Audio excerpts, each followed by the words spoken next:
everyone and welcome back to my channel. So today I'm going to be doing a video all about Instacart. So I had asked for some questions on my Instagram and I'll be going over those as well as walking through the app with you and doing some pros and cons and just some general tips about Instacart.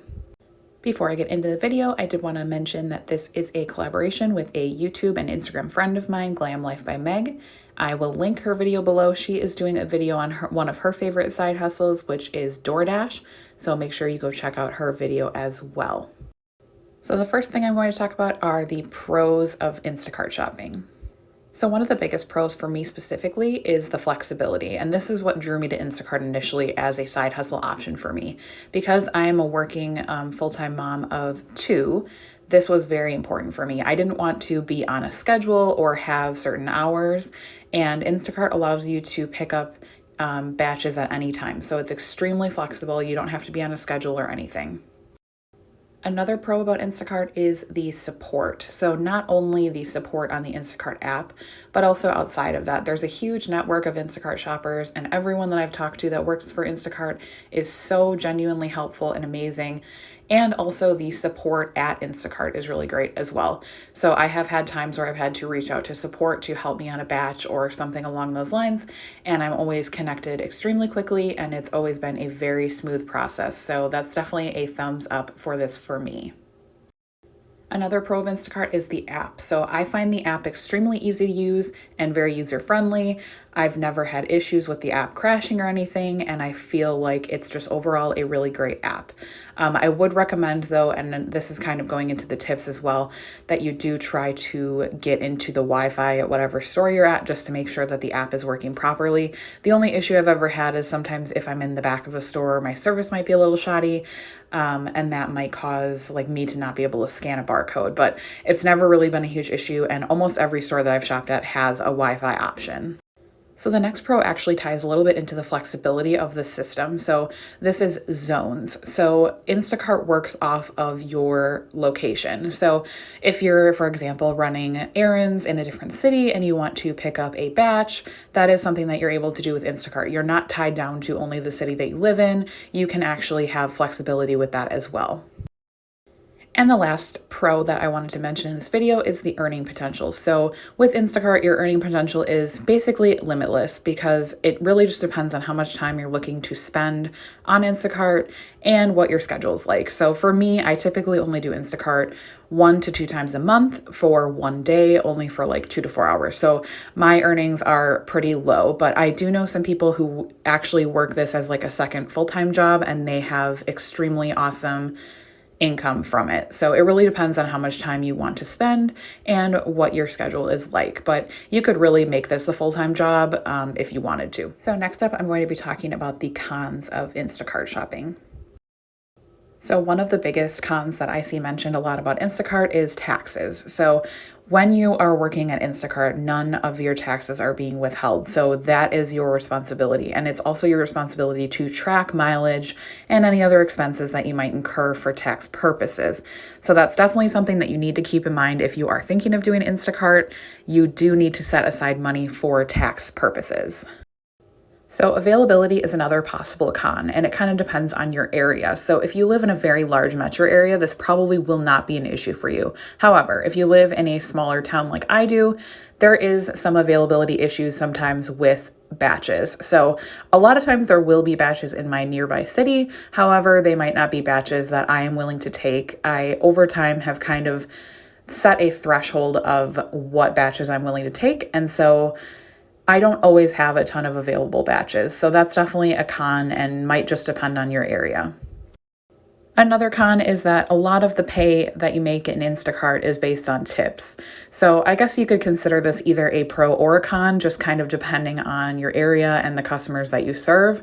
So I have not necessarily had a problem with tips or with people like lowering my tip after the batch or anything. So this has not really been a huge con for me, but it definitely can be a con. Some people might tip bait you, which means that they would say that they're going to give you a $20 tip and then they basically take it back after the fact. That is something that happens, and I have seen that happen. However, that's never happened to me. So I did want to mention that that is a possibility with Instacart. So the final con I want to talk about is logistics, and this is a wide variety of items that I was thinking about, specifically delivery logistics. So finding their house and also having their house be accessible to you. Also having to deliver to apartment buildings is not always ideal, and that has been an issue for me. Logistics at the store level as well. So possibly the store being out of items that you need, or especially with the pandemic, it can be a little bit logistically challenging. So this is definitely, in my opinion, the biggest con, just because I have had issues in the past with, especially with like getting to houses. So I live in the Midwest, it snows here. And one of my biggest issues lately is that people are not plowing their driveways. And I drive a Honda Civic, so I do not have the ability to like really power through all of this snow. So depending on where you live, this may or may not be more challenging than others. The other issue is apartment buildings can sometimes be a little bit more complex to get into and carry groceries upstairs and all of that. So just consider your area and maybe just be careful about batches that you take, especially to apartments in the beginning. I would probably try to avoid apartments, at least when you first get started. So next, I want to talk about my biggest tips for new Instacart shoppers. So my biggest tip is to communicate on all levels. So not only with the store personnel, but also with the customer. So don't be afraid to send them a message if something's out of stock or if you need to approve any substitutions. In my opinion, just communicate as much as you can. People really appreciate it, and I've never had an issue with this. So my second tip is to have a standard. So I would consider this like just what you will and will not accept as far as batches. So it could be a certain mileage distance. They do tell you the mileage beforehand. So maybe you're not willing to go more than 5 miles outside of your city. It could be a tip minimum. So maybe you're not willing to accept less than $5 for a tip. It could be an item maximum. So maybe you're not interested in doing more than like 50 items per store. Or it could be store-based too. Maybe there's a store that you're not willing to go to. This is something that kind of will come with time with doing Instacart. So in the beginning, I definitely didn't have a standard per se. And then over time, I have kind of narrowed down what exactly I am willing to accept. There is certain apartment complexes that I don't like to go to just because of stairs and inaccessible elevators. There's also a couple of stores that I don't like to go to just because I have found that they do not keep stock very well, so they tend to be out of items. So this is something that you'll kind of just get used to, and it's a little bit painful at first when you don't have a standard, but you will definitely learn quickly and develop one for yourself. So my next tip is to move quick. And I don't necessarily mean physically, although that does help if you are able to get through a store quickly. I mostly mean be decisive. So when you're doing Instacart, there can be a lot of out of stock items or possibly substitutions that are needed to be made. So what I do typically is if I know that there's going to be a substitution that I need to make, I will message the person immediately, and then I will grab a couple of the items that I offered for substitution. I will put them in my cart and I will move on. And then I will wait for them to respond. If you sit there in the aisle and wait for them to respond, you could be waiting for hours. Just kidding, but not really, because sometimes people really are not responsive. So I will grab a few substitution items. I will tell them what my substitution options are, and I will move on. So definitely don't wait around for people to respond, because a lot of times people are not looking at their phone right that second, and you will be waiting for a while. So just try to make the best decision you can. And if there's not any suitable options for a substitution, just refund the item and move on right away. And my final tip is to be nice. This should go without saying, but especially in the COVID pandemic times, it is extremely challenging for everyone, Instacart shoppers, customers, and store employees. So I try to have a genuinely positive attitude at all times. I try to be extremely nice to my customers and to store personnel, because I know that being a store, like a cashier and a bagger with an Instacart order, can be a little bit more challenging and complex, especially if it's a double or triple order. And we do tend to have just some more issues than regular customers too. So I try to just be as extremely nice as I can and very patient. And I would definitely recommend that you do the same. It'll make the experience better for everyone. Next up, I asked for some Q&A questions on my Instagram, so I'm going to be going over some of the questions. I did get a ton of questions, and so I tried to pare it down a little bit just to reduce having some duplicates. So this is the Q&A. So the first question is best and worst shopping experiences. Best is kind of hard to say because I've had a lot of really great experiences. I can't really pinpoint a best one. I would say probably so I did Instacart on Christmas Eve, which actually was a really great experience because everyone was extremely nice. But I did have an elderly woman and her driveway was super, super icy, which was not ideal. But she had a bunch of packages that were by her garage. And so after I dropped her her groceries at her door, I went back and I picked her packages up and I put them by her front door just so that she didn't have to walk on her sidewalk. And she left me like a really, really, really sweet review, and it was just a really great experience. Worst was probably one of my first orders. I had gone to Costco, which is one of my personal favorite stores in general, and I always have a pretty good experience going there for Instacart, but this time was not so great. The lady had a really huge order. She had a excellent tip. It was like $25, and that was kind of what triggered me to take the order. And I did the shopping trip, and she did have a few substitutions. I think I substituted like some organic bananas for regular bananas and like a type of butter for a different brand. And apparently she was not very happy with that. She left me a 1-star review and took away my tip completely, which was a super huge bummer, but it was my fault. So just so that this doesn't happen to you. So Instacart always encourages you to make substitutions, and that is not always a good thing. So you want to make sure that the person approves the substitution. So this was like one of my first orders. So I didn't really understand how it worked. And so it's definitely my fault. I take full accountability that this lady just didn't want the substitutions. And now at this point, I understand, but being a new shopper, like the app actually triggers you, like, make a replacement, and she clearly didn't want it. So anyway, you live and you learn. So that was probably one of my worst experiences, but it's okay. I mean, I still got my pay from Instacart. It ended up not being worth my time as far as that goes, but I mean, it is what it is. It helped me learn the app a little bit more, so I am grateful for that. So the next question I got in a variety of different ways. Is it worth it, and how much do you make? So is it worth it? I would say yes, in my opinion, 90% of the time. Yes, it is worth it for me, at least. I enjoy mostly the flexibility of the app and not having to have set hours. And so that makes it worth it more than necessarily the exact money that I make. How much do I make?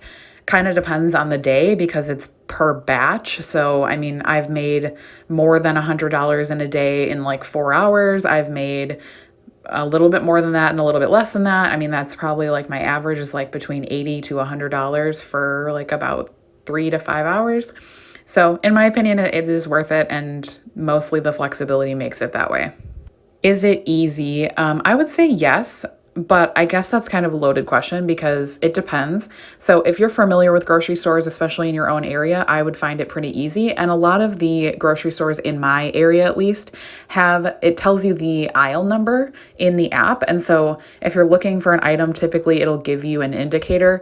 That's not the case in every store. So that is definitely something that you'll learn as you do the app. Otherwise, I would say it's pretty easy. I mean, the app is very user-friendly, and I'll show you guys at the end. I do have a little tutorial, so you'll be able to see it. But yeah, overall, I would say it's pretty easy. How do you pay for the groceries? This is a great question and something that I was asking myself when I first started as well. So when you sign up to be a full service shopper, they send you a debit card in the mail. So they also allow you to use Apple Pay as well. So if it's a store that allows Apple Pay, you can use it directly on your phone, which is a great option to have. How is it during the pandemic? So I have only known it during the pandemic because I started in October of 2020. So I've never done it outside of a pandemic. And in October, I mean, the pandemic was kind of had been happening for a long time. So it wasn't like a new thing anymore. So by the time I had started, the stores have been pretty stocked and I haven't really had any issues. As far as like feeling safe, I have never felt unsafe before. A good thing about being like in this pandemic era is that most of the people don't want to have contact with you. So for most of my orders, I'm able to just leave them at the door and take a picture and leave, which makes it easier for me. There are some people that still do want you to like actually hand them their groceries, but I do wear a mask at all times. I sanitize my hands between orders and in the store constantly. And I also use the bathrooms to wash my hands as well. So I've never felt unsafe, or I don't really have a strong opinion on it either way. I've always felt like it's been fine. How to get faster? I think this mostly just comes from time, because a lot of the stores you'll get familiar with, even if you're not already. So there are a few stores that I frequently shop now that I did not personally shop in before. However, now I'm way more familiar with their layout, and it just helps to do this over time, and you'll get there. You're not going to be fast right away, and that's okay. You will definitely get faster as you go forward. How often do you get paid? So there's two different ways that you can get paid. You can either get paid weekly, and that's just like an automatic direct deposit that will happen weekly, whether you select it or not. Or you can do instant cash out, which is an option that you have as well, which is at the end of your day or whenever you're done shopping, you can instantly cash out any of the Instacart pay. You cannot cash out your tips until a day has passed, because the customer does have the ability to go back in and adjust the tip for one business day. So you cannot instantly cash out the tips, but you can instant cash out any of the Instacart pay or bonuses or anything like that. There is a 50-cent fee. So I am cheap, and so I do not do Instacart cash out or instant cash out. I always wait for the direct deposit. Do you ever take double or triple orders? So me personally, I have only ever taken double orders, and I do take them on occasion. They're not my favorite. A double order is basically two different customers that ordered from the same store, and yeah, it can be a little bit logistically challenging. So I try to weigh the pros and cons of taking them. If there's a better single order, I will almost always take the single order, but if that's pretty much what's available, then I will take it. My biggest tip, if you are going to be doing double or triple orders, is to have like your own bag that you bring in. So I have like a huge like tote bag that I use, and I put that in the cart and physically separate the cart into different sections, because you do need to keep the groceries separate. I have personally never done a triple order because I do not feel like I would do a good enough job keeping everything separate, because that could be very challenging unless they were very small orders. So personally for me, that is a boundary that I do not cross. I do not do triple orders, but I've done a lot of double orders and never really had an issue with them. So the final question that I got is, does the customer rating matter? So the customers have an ability to rate you on a scale of 1 to 5 after you complete their order. From what I've been told, it does matter. If you have under a 5-star rating, then you do get shown less batches, or like less ideal batches. So from my understanding, it's on a tier basis. So anybody with a 5-star review would be the first to see batches. And then anybody underneath would see less and less and less, just because they are considered not as great of a shopper or whatever. I have a 5-star review, and I've never had anything less than that, so I can't really comment on it. I do not really have an issue with seeing batches, so I'm not sure if that's true or not, but that's what I've been told. So yes, it does matter, and I don't know. I've never had an issue, so I can't really comment otherwise, but I have seen people say that they have an under a 5-star review and they do feel like it has affected their batches. So be careful and be nice, and you shouldn't have an issue with getting lower star reviews. So next up, I wanted to take you inside the Instacart app for a demo order, and this is what the app looks like. So you can hit here to accept the order, and you can see some information about the order too. So this is his 196th order. So the first thing that I do when I accept a batch is I scroll through the entire batch first, and I kind of map out in my head the layout of the store. So for example, the frozen I would always do last, and then we would usually start with like the pantry or the produce. So here I am selecting an item that I found, and it pulls up a barcode scanner. So you can scan the barcode directly. If you cannot scan it, you can take a picture of the item and mark it as done as well. So then it'll go into that done category here and say found, and then you can go back to your batch and select your next item. So for this item, I'm going to pretend like they do not have it. So here are your options. You can select a replacement, you can message them, or you can refund the item. So let's say that I selected some different replacements. So then you can message them asking them if they are okay with X replacement or not. And then usually I will just take those items and move on to the next one. So I will select whatever replacements and move on while I'm waiting for a response. Always really good to communicate with them through the app as well. So then I'm just sending that message and then moving on to the next item. So let's say that they actually didn't want any of the replacements or anything. You can just refund the item, no adequate replacements, and move forward. So then you'll see that's in review for the customer to approve the refund and say that they wanted it. So you can also message them through the message box outside of the item as well if you need to. And this is just a summary page, so you can kind of see any notes that the customer left, when it's due, how many items, their name, and all of that. And here's the help page, so you can select in the right-hand corner, that little headset gives you the help section, the support section. So if you needed anything, any assistance in the app or anything. And you can also search an item and add an item. So here I'm searching for red tomatoes. Let's say that they messaged you and said, hey, I forgot to add this. Can you add it for me? You do have the ability to add extra items as well. So yeah, that's just a brief overview of the app. I hope that was helpful to you guys. I do get a lot of questions about the app, so I hope that you enjoyed this. So thank you guys so much for watching. I really appreciate it, and I hope you have a great rest of your day. Bye, guys.